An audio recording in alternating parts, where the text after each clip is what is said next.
March 10th, Tuesday.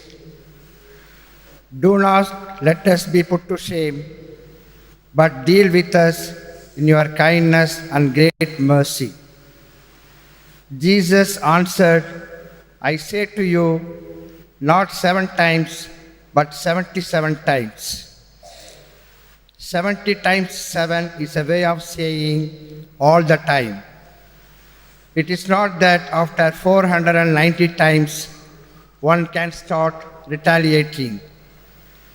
God is God because only He forgives all the time. All that required of us is to pray as in the first reading, Lord, we now come back to you. Let us not be put to shame.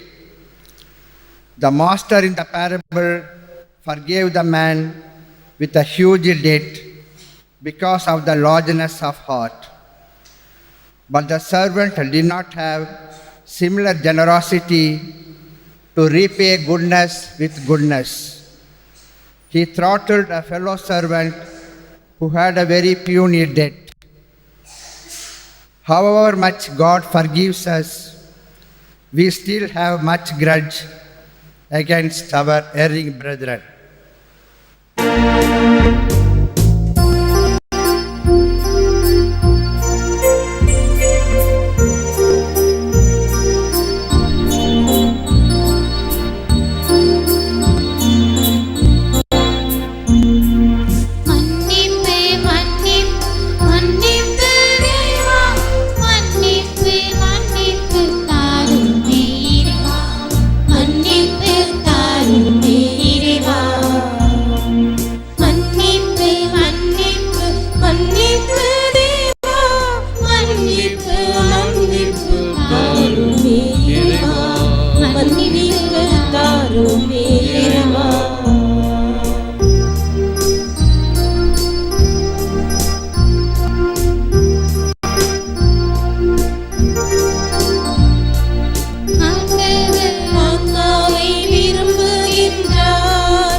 குற்றங்கள் அனைத்தையும் எடுத்து வைத்தால் தேவன் குற்றத்தை மன்னித்து வாழ்வளிப்பார். மன்னிப்பு மன்னிப்பு மன்னிப்பு தேவா, மன்னிப்பு மன்னிப்பு தாருமே இறைவா, மன்னிப்பு தாருமே இறைவா.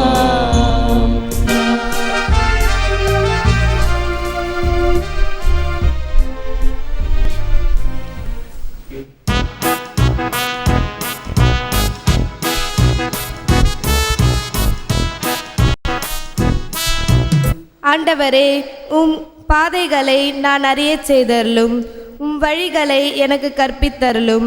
உமது உண்மை நெறியில் என்னை நடத்தி எனக்கு கற்பித்தருளும். ஏனெனில் நீரே என் மீட்பராம் கடவுள். உமது இரக்கத்தையும் உமது பேரன்பையும் நினைத்தருளும். உமது பேரன்பிற்கேற்ப என்னை நினைத்தருளும். எளியோருக்கு தமது வழியை கற்பிக்கின்றார்.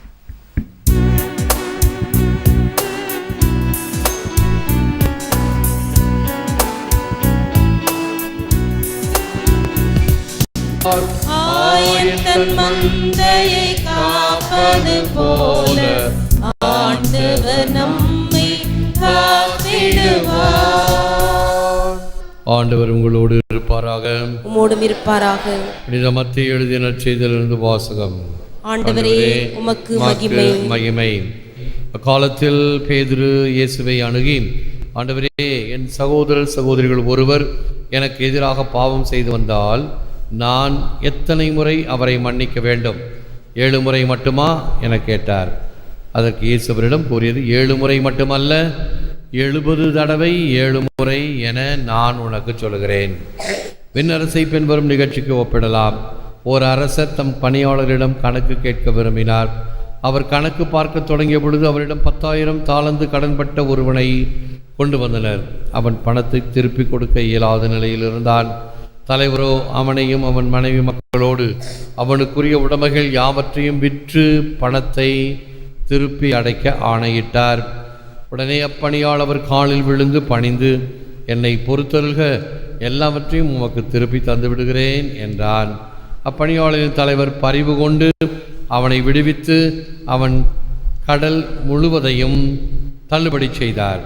ஆனால் அப்பணியால் வெளியே சென்றதும் தன்னிடம் 100 தெனாரியம் கடன்பட்டிருந்த உடன்பலியால் ஒருவரை கண்டு, நீ பட்ட கடனை திருப்பித்தா என கூறி அவற்றை பிடித்து கழுத்தை நெரித்தான். உடனே அவனுடைய உடன்பணியாளர் காலில் விழுந்து, என்னை பொறுத்தருள்க, நான் திருப்பி கொடுத்து விடுகிறேன் என்று அவனை கெஞ்சி கேட்டார்.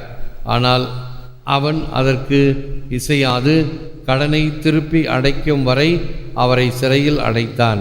அவருடைய உடன்பணியாளர்கள் நடந்ததை கண்டபோது மிகவும் வருந்தி தலைவரிடம் போய் நடந்தவற்றையெல்லாம் விளக்கி கூறினார்கள்.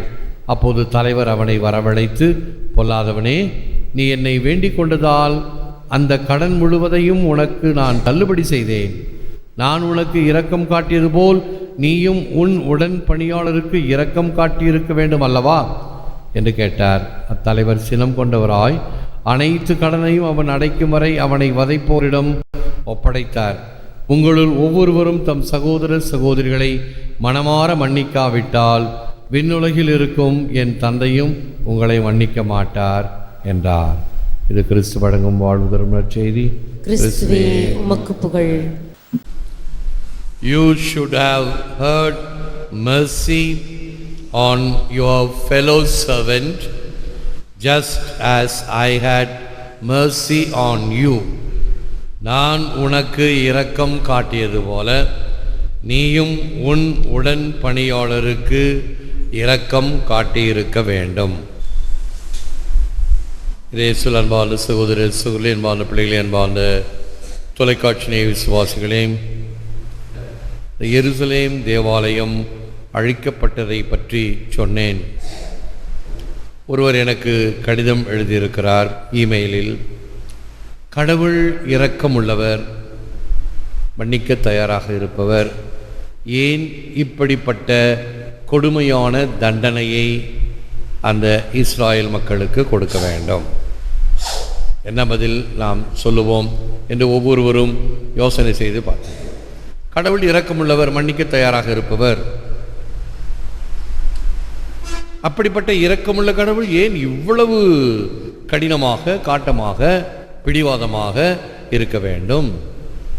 ஏனென்றால் இன்று கூட எருசலேமில் கோவில் இல்லை என்ற ஒரு கருத்து பட்டி தொட்டி எல்லாம் மிக மிக உறுதியாக ஏற்கப்பட்டதை நான் அறிகிறேன். சாதாரண மக்கள் என்னிடம் வந்து பேசும்பொழுது கூட நான் போய் சொல்லுவேன், என்னுடைய பக்கத்தில் எருசலேமில் கோவில் இல்லை அப்படின்னு ஃபாதர் இன்னைக்கு பிரசங்கத்தில் சொன்னார். நம்ம ஊரில் கோயில் இருக்குது, பக்கத்துலேயே இருக்குது, ஏன் நீங்கள்லாம் கோயிலுக்கு போக மாட்டேங்கிறீங்க அப்படின்னு நம்ம பக்கத்தில் இருக்கிற குடும்பத்துக்கெல்லாம் சொன்னேன் ஃபாதர் அப்படின்னு ஒரு அம்மா வந்து சொன்னாங்க. சாதாரண ஒரு அம்மா. மறையுறை போய் உரைக்கிறது, தொடுகிறது பலன் தருகிறது. ஏன் கடவுள் இப்படி இருக்க வேண்டும்? ஒரே ஒரு பதில்தான். எவ்வாறு கடவுள் இரக்கமுள்ள கடவுளாக இருக்கிறாரோ அதே போன்று அவர் நீதியுள்ள கடவுள். It's a just God. ஆகவே அவரை எத்தகைய சால்ஜாப்போ அல்லது எத்தகைய ஏமாற்றுதலோ அவரிடம் செல்லாது. நீண்ட நாட்கள் கொடுப்பார், இரக்கம் கொள்வார். சங்கீதத்தில் சொல்லப்படுவது என்ன? சினம் கொள்ள தாமதிப்பவர். நிறைய நேரத்தை கொடுக்கின்றார், மறுபடியும் மறுபடியுமாக இந்த இரக்கத்தின் நேரத்தை நீட்டிக்கொண்டு இருக்கிறாரே. அப்பொழுது என்ன செய்தாய்? ஏன் அதை தவறவிட்டாய்? அந்த இரக்கத்தின் நேரம் முடிந்த பிறகு நீதியின் காலம் ஆரம்பமாகிறது. அந்த நீதியின் காலத்திலே இரக்கத்தை எதிர்பார்க்க முடியாது. இப்போ நல்ல வெயில் காலம், மழையை எதிர்பார்க்க முடியாது. மழை பெய்யறதுக்கு இன்னும் கொஞ்சம் காலம் ஆகும். ஆண்டவரே எனக்கு மழை வேண்டும், நீர் என்னுடைய ஜெபத்தை கேட்பவர் அல்லவா? இல்லை, இந்த காலம் கிடைக்காது. அந்த காலம் வரும்போது வரும். நல்ல அக்கினி வெயில் சமயத்தில் ஒரு டிப்ரெஷனை கொடுத்து மழையை குளிர்விக்கக்கூடியவர் தான். ஆனால் எந்த நேரத்தில் எதை கொடுக்க வேண்டும் என்று அறிபவர் அவர். அவரை நான் என்னுடைய சட்டதிட்டங்களுக்குள் கொண்டு வருவதற்கு நான் எம்மாத்திரம்? நீ இரக்கமுள்ளவராயிற்றே, எனக்கு இரக்கம் கொடு. பங்கு தந்தையிடம் அடிக்கடி சண்டை வருவது இதில் தான். இரக்கத்தின் நேரத்தில் வருவது இல்லை. இறக்க நேரம்லாம் முடிஞ்சிடும்.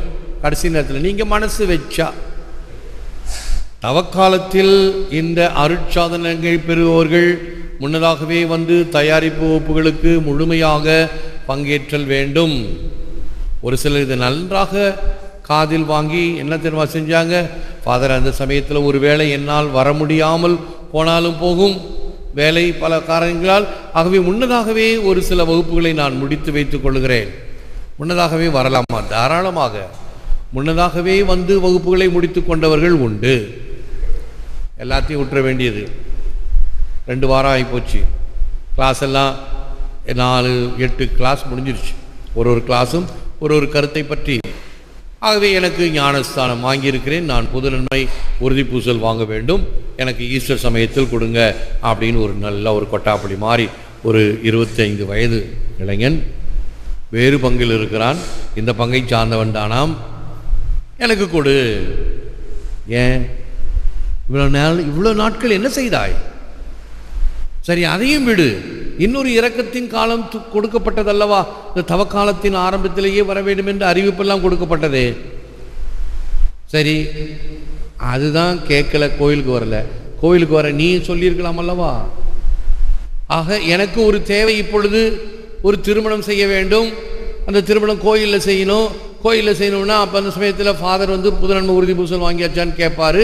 ஆகவே இதை பயன்படுத்தி கொள்ளலாம் என்ற எல்லாம் தேவைக்காகத்தான். அந்தந்த காலத்திலேயே இந்த அருட்சாதனங்களை வாங்க வேண்டும் என்று தெரியாதா என்ன? குழந்தையா இருக்கும்போது பெற்றோர் ஞானஸ்தானம் கொடுக்குறாங்க, சரி, குழந்தை தெரியாது. அதன் பிறகு கொடுக்கப்படுகின்ற அருட்சாதனங்கள் எல்லாம் புத்தி விவரம் அறிந்த பிறகுதானே. மற்ற பிள்ளைகள்லாம் வாங்குது, எனக்கும் வேண்டும் என்று புது நன்மை பிள்ளைகள் கேட்க வேண்டும். மற்ற பிள்ளைங்கள்லாம், என் கிளாஸில் கூட படிக்கிற பிள்ளைங்கள்லாம் புது நன்மை வாங்கிட்டாங்க, உறுதி பூசல் வாங்கிட்டாங்க, நானும் அதை வாங்க வேண்டும் என்று பெற்றோரிடம் பிள்ளைகளும் கேட்க வேண்டும். பெற்றோர்களும் பிள்ளைகளுக்கு ஆவணம் செய்ய வேண்டும். 2 ஆப்பையும் கழண்டாப்ப அப்படின்னா என்ன செய்யணும்? இதுக்கும் ஆசை இல்லை, அதுக்கும் பொறுப்பு இல்லை, அது அப்படியே வளைய வேண்டும் தான். ஆகவே இரக்கமுள்ள ஆண்டவர் இரக்கத்தை காட்டக்கூடாதா? நீங்க மனசு வச்சா செய்யலாமே என்று பங்கு தந்தையிடம் வசனம் பேசுவது, அது இரக்கத்தின் நேரம் அல்ல, அது நீதியின் காலம். இது அருட்சாதனங்களுக்கு சொல்லுகிறேன், இன்னும் சொல்லவே வேண்டாம். சாவு, அவர் கோயில் பக்கம் கூட திரும்பி வச்சு படுத்திருக்க மாட்டார். வீட்டில் கூட கோயிலாவது குளமாவது கடவுளாவது மண்ணாங்கட்டியாவது அப்படின்னு வாழ்ந்த மனுஷனுக்கு 4 பேர் வருவாங்க, பெரிய மனுஷங்க. ஃபாதர் சாவு கொடுக்கணும், பூசை வைக்கணும், அதுவும் 3 சாமியார் பூசை வைக்கணும், அது நீங்கள் தான் ஏற்பாடு பண்ணணும்.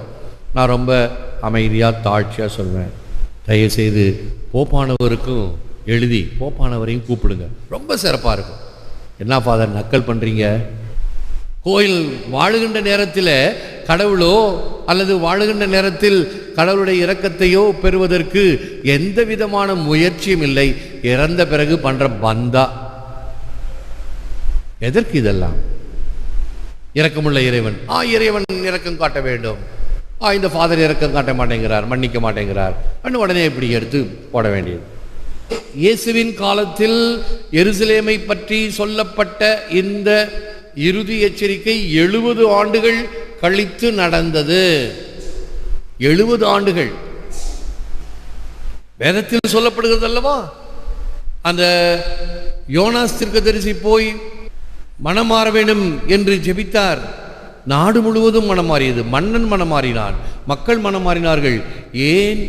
மிருகங்கள் கூட அந்த உபவாசத்தில் பங்கேற்று அவைகள் கூட சாப்பிடாமல் இந்த தவத்தில் பங்கேற்றன. ஆகவே அந்த நகருக்கு கொடுக்கிற அழிவை ஆண்டவர் நிறுத்தினார். இதெல்லாம் வேதத்தில் படிக்கலையா?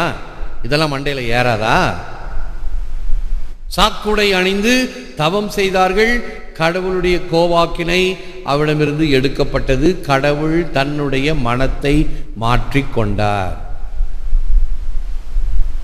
ஆகவே எது எனக்கு தேவையோ, எது எனக்கு சுலபமோ, எனக்கு எது அதை மட்டும் நான் எடுத்துக்கிறது. பைபிளில் எந்த மனிதனிடம் வெறுப்பை கொட்டுகிறேனோ அவனை விட எவன் வெறுப்பை தேக்கி வைக்கிறானோ அவனுக்குத்தான் அழிவு அதிகம் என்பதும், the weak can never forgive, forgiveness is the attribute of the strong, Mahatma Gandhi.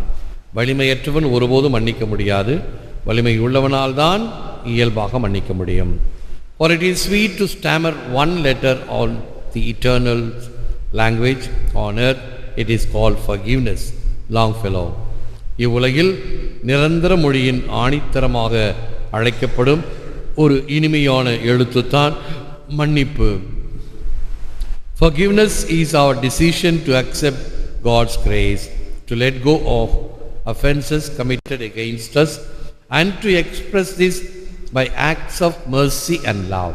லூக்கா 15:20-24 நமக்கு எதிராக இழைக்கப்பட்ட குற்றங்களுக்காக கடவுளின் அருளை ஏற்று அவைகளை மன்னிக்கும் தீர்மானமானது தயையும் அன்பும் நிறைந்த செயல்கள் எடுத்து காட்டுகிறது. ஜான் பால் II அவர் சிறைக்கு சென்று தன்னை சுட்டுக்கொள்ள முயன்றவனை மன்னித்து அவனுக்கு பாவ மன்னிப்பு ஆசீர் அளித்தது நமக்கு தெரியும். Forgiveness is the restoration of freedom of oneself. It is the key held in our hand to our prison cell. நம்முடைய மன்னிப்பு என்பது நமது சுதந்திரத்தை மீண்டும் மீட்பதாகும். அது சிறைச்சாலையின் சாவி நம்முடைய கையிலேயே இருப்பதாகும். We give the devil a chance to work on us. எபேசியர் 4:24. We are handed over to the torturers.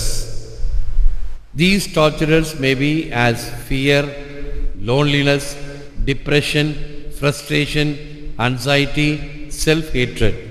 மன்னிக்காவிடில் என்னவெல்லாம் நிகழும்? நாமே நம்மீது அலகை, அதாவது சாத்தான் குடிகொள்ள வாய்ப்பளிக்கிறோம்.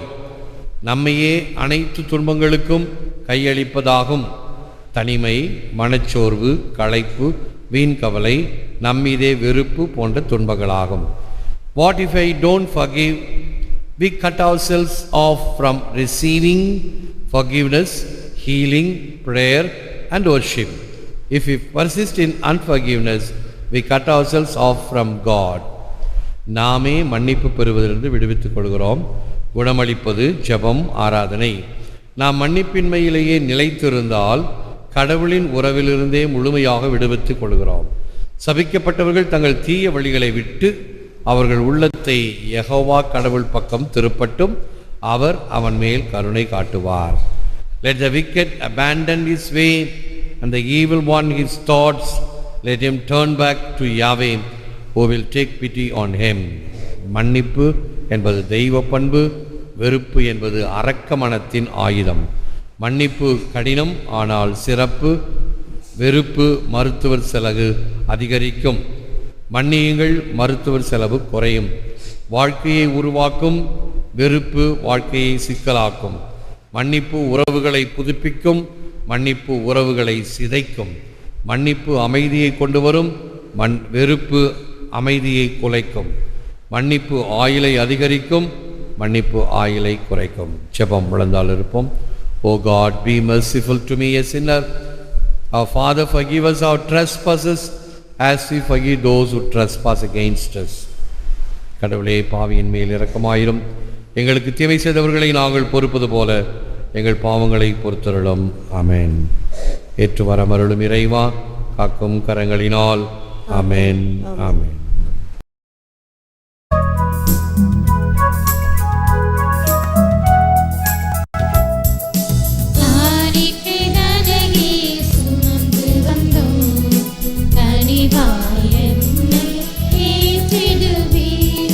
காலங்கள் அனைத்தும்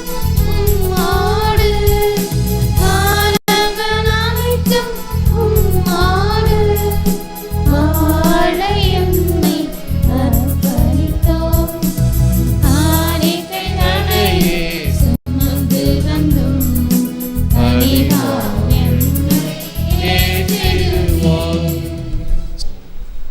நன்றி எழுந்திருப்போம், ஆசி பெறுவோம். ஜெபிப்போமாக. ஆண்டவர் உங்களோடு இருப்பாராக.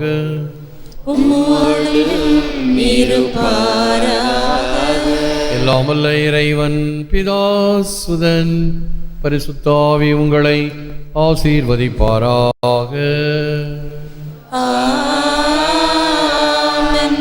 சென்று வாழுங்கள், திருப்பலி நிறைவேறிற்று.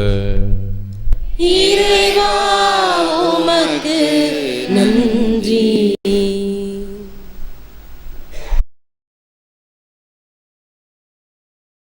பிதாசுதன் பரிசுத்த ஆவியின் பெயராலே ஆமென். இயேசுவுக்கே புகழ். மரியே வாழ்க.